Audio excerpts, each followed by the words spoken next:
Good morning, everyone, and welcome to Finding Shalom and our 21-day challenge. We are on day number 18, and we're trying to read one chapter a day in the book of John. And I can't believe we've made it 18 days. We are almost to the end, and it's actually making me a little nervous because we're getting close to Jesus' arrest and his crucifixion. And this story always is hard for me. I don't like cruelty. I don't like cruelty to animals. I don't like cruelty to other humans. I don't even like commercials for horror shows. I struggle with this. I am one of the very few Christians who never saw Passion of the Christ. So, so every time I read this, it's a little bit hard for me to get in here and understand, but I'm going to try to open up my mind and not try to put up my barriers, my fear barriers. I want to really see what Jesus wants me to see in this today. And also, this year, week 3 in the new year, and I noticed my cup had said this morning, enjoy the now. And the now has been kind of hard on my hubby and I. We have shoveled until our arms are falling off. We've shoveled snow. We have not only our home and, of course, my studio, so I've got to make sure the back is all clear too. But we also have our parents, my dad's house, and then my mother-in-law's house. And then we also had Jay's work, and he is digging all day long at work. And it's not just sidewalks to get the employees to work. It's big truck areas where the trucks have to be clear to be able to back up and go up the ramp and not get stuck. And it's out into the street to make sure they don't get stuck there.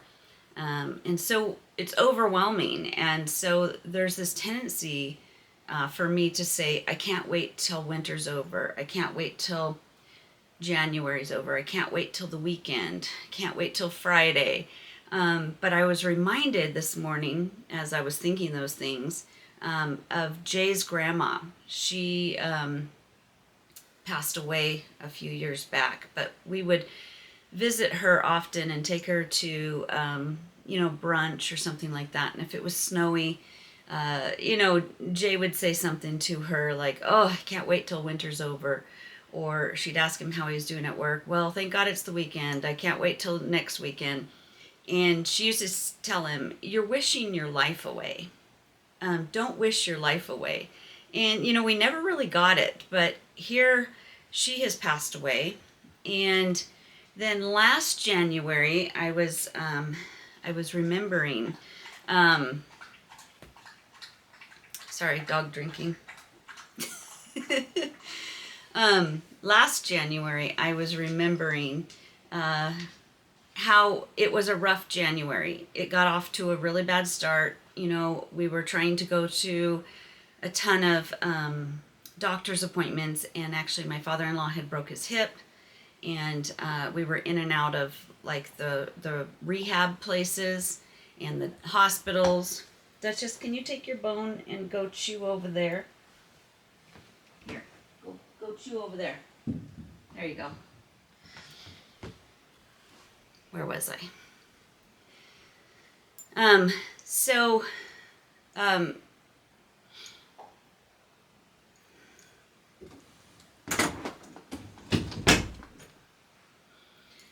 So last January, it was pretty rough, and my father-in-law broke his hip the day after Christmas, and so the week between Christmas and New Year last year, we spent in the hospital, and then in all these rehab facilities, and then doctor's appointments. And my aunt died, and we needed to go to a funeral in California, and so my sister came over from Louisiana so we could all drive with my parents. And we were just having this conversation. She also had a dog that unexpectedly, tragically died the week before she had come here. And it was just rough. It was a rough beginning to 2023. And we were on the car ride headed to my aunt's funeral. And I said, I have just had it with 2023. And I thought, the new year would be a fresh start. And I said something that now I just think, I think back. I even forgot that I said it until my sister reminded me of it. I said, gosh, I just want to start the new year over. Let's get to March, and I'm just going to count March as a brand new year, and we'll celebrate because let's get this winter behind us. We were wishing our life away. Well, what I didn't know is my mom would pass away in March. And why did I want to fast forward to March? Those were the last 3 months of my mom's life. And I spent them complaining. I spent them just wishing them away so we could get on to spring. And my mom would never see spring. So I say to you today, enjoy the now. Because you don't know what tomorrow brings. The disciples, they didn't realize that the next day Jesus would be arrested. They didn't know that that night he'd be arrested in the garden. And then they didn't know that he would be put to death. And so we don't know what tomorrow brings. So we need to grasp and hold on to today. And whatever life brings, whether it be a very snowy year or week, whether it be struggles at work, whether it be something between you and your family members, whatever it is, that moment, you don't know what tomorrow brings. So make the most of the moments that you have. And so with that, as I get ready to read the Bible, I'm going to throw on a little footage of our snowstorm yesterday. Okay.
Really good. Let's come in close and we'll chat.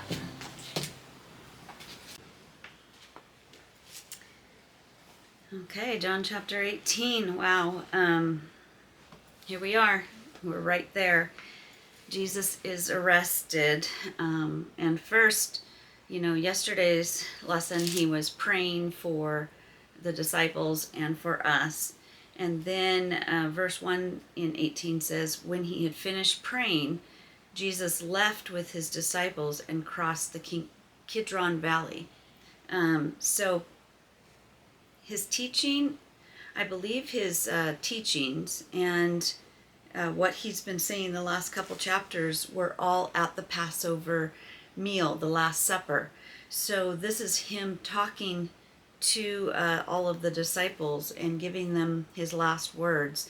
And now he prayed over them, and then he's going to leave the dinner, and he's going to cross the Kidron Valley. I'm going to go ahead and put in the description, there's a really good video by Sergio and Rhoda in Israel, and it's about the Kidron Valley and also about King David and how he crossed the Kidron Valley when his son Absalom was actually trying to kill him and take over the kingdom. And so he and his servants left, and they kind of left weeping. And this video talks about how the 23rd Psalm, yea, though I walk through the valley of the shadow of death, was probably talking about the Kidron Valley. And Jesus will cross this Kidron Valley as well. He's going to cross it from the Passover meal and then go to the garden. And then he's going to cross the Kidron Valley again as they take him from the garden to the temple, to Jerusalem, to the courts, basically, to be tried. So the Kidron Valley is very key. I love the archaeology involved in the Bible and the geography. And it really gives you a picture of that. So I'll put that video in there. So do a little study on the Kidron Valley. And then also the Garden of Gethsemane. It's not listed here. I'm pretty sure it will say it in one of the other Gospels. And also in John, he doesn't expand on their time in the garden. You can go over to Luke 22. I think it's 47. Actually, 39 through 45. And you can see when Jesus actually goes to pray, and he asks the disciples to pray so they don't fall into temptation, and he also asks them to pray with him, and they fall asleep. Talk about enjoy the now. Talk about they had no idea this is their last moments with Jesus, and they fell asleep through it. We don't know, what tomorrow brings. They didn't know. We can't hold it against them. They had no idea what was right around the corner. But it's just a perfect example of following Jesus, and when he tells you do something, do it, because you don't know what's coming right around the corner. So then, of course, Judas betrays him, and you can see those accounts also in the end of the other Gospels. Mine says Matthew 26 or Mark 14 or Luke 22, and you can kind of see some extra details from some of the other disciples. Jesus, knowing that they were what was going to happen to him, went out and asked them, "Who is it that you want?" "Jesus of Nazareth," they replied. "I am he," Jesus said, and Judas, the traitor, was standing with them. When Jesus said, "I am he," as soon as he says, "I am he," they drew back and fell to the ground. This is a very interesting detail. It's like the I am statement that God did way back in Genesis.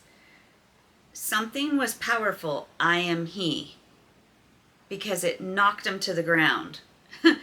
Isn't that kind of crazy? Just think about that for a minute. What made them fall over? I think it was the power in his name. And talk about the name of Jesus and God's name, I am. Okay, I also really love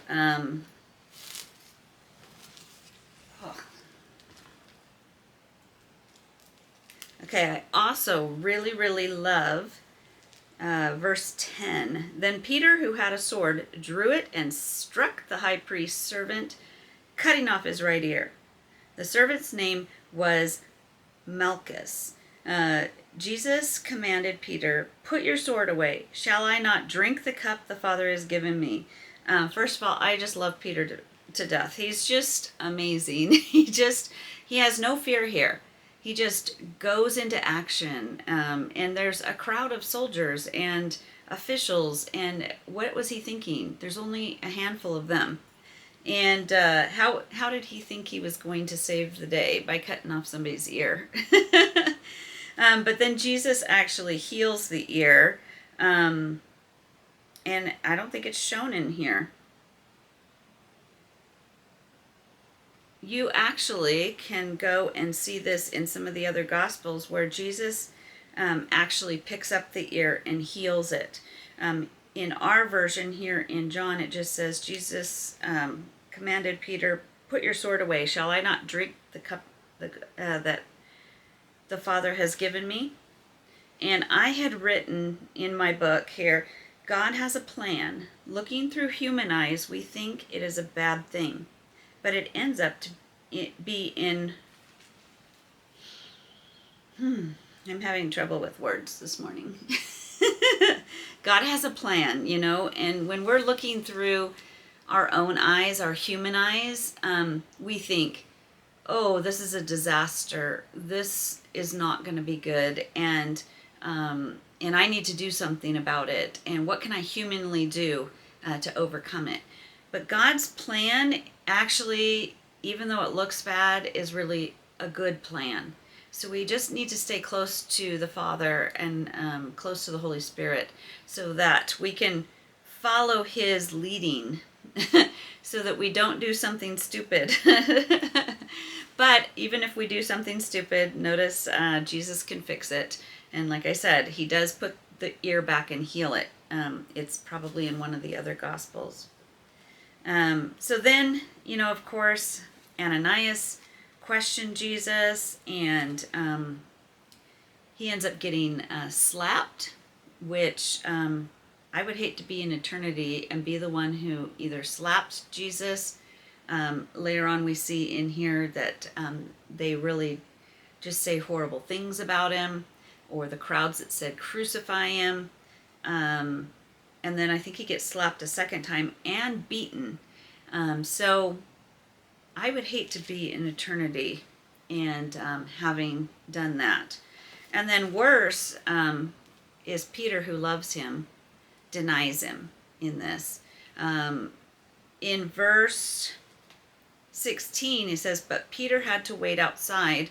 So they go, they're kind of following behind.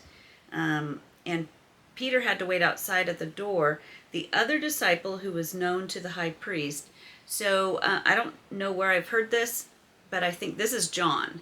John has a tendency to write himself into the story, but not use his own name. He doesn't use first person.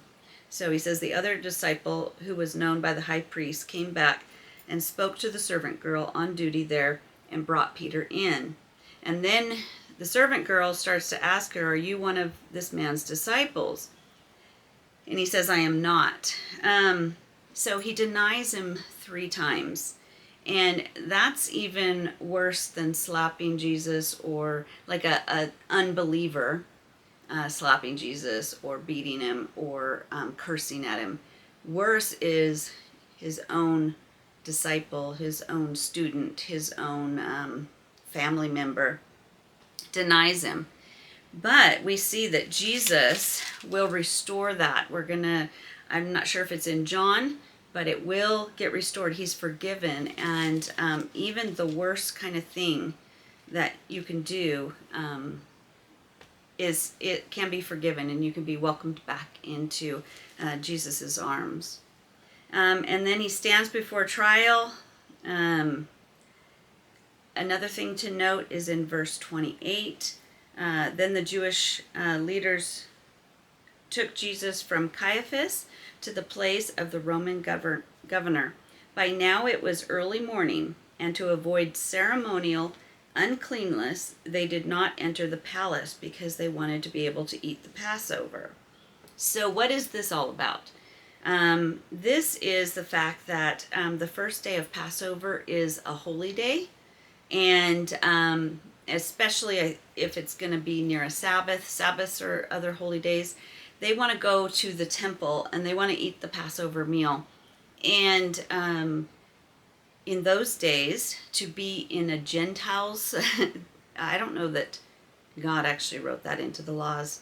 They had like 300 different laws that were added onto God's laws.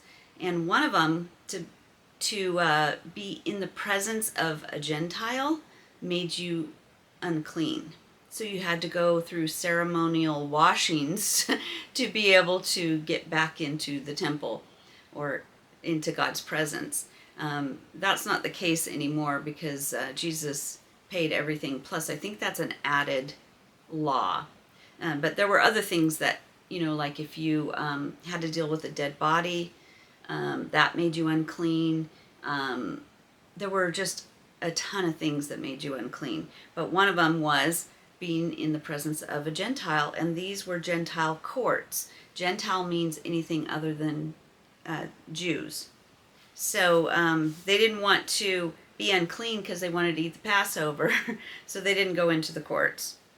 And then, he goes back and forth with Pilate, and it's not saying in this one, in this version of it, but in one of the other Gospels, it actually says, I'm pretty sure it's Pilate's wife that has a nightmare and tells Pilate that he needs to let Jesus go because that he is something special to God. And so Pilate washes his hands of it, I'm pretty sure. I'm going off of my memory, so I'm sure that's Pilate and not Caiaphas. So anyways, in the end, verse 36, Jesus says, my kingdom is not of this world. If it were, my servants would fight to prevent my arrest by the Jewish leaders, but now my kingdom is from another place. You are a king then, said Pilate. Jesus answered, you say that I am a king. In fact, the reason I was born and came into the world is to testify to the truth. Everyone on the side of truth listens to me. And here we are learning more about the truth and who Jesus is, that he is a king, but he's a king of another world. He's a king in heaven and of the spiritual world. The reason he was born is to testify to the truth. And some people don't like to hear the truth. So the truth actually brings out anger in a lot of people. And so later on, we're going to see, tomorrow, we're actually going to see some more about the trial with Pilate. Actually, I have a little bit more to... My Bible breaks it up and puts verses 38 in with chapter 19. So let me read that. What is truth? Reported Pilate. With this, he went out to the Jews gathered there and said, I find no basis for charge against him.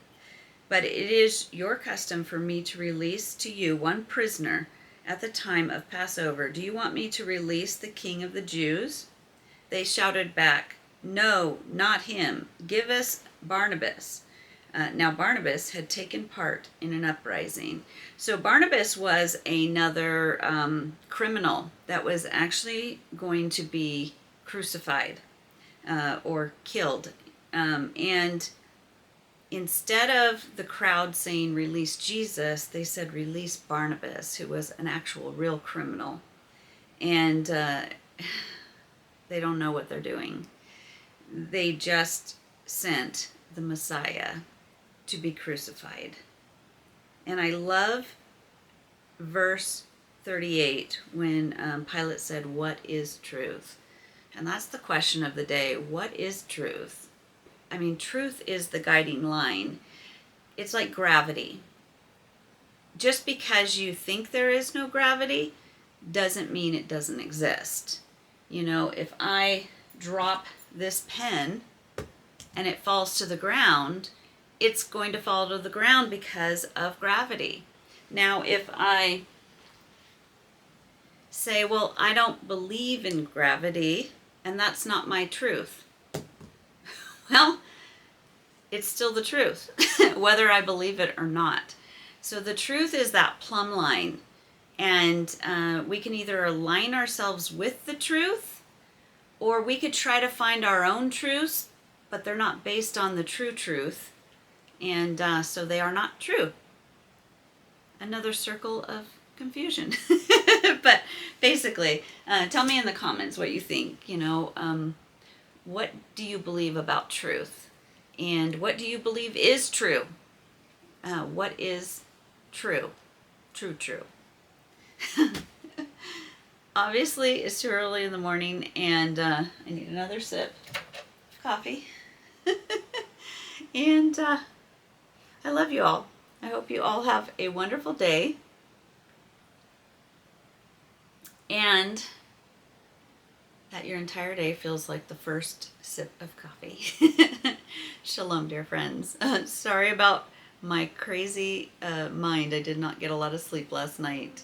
Say a prayer for me. Have a wonderful day. Love you.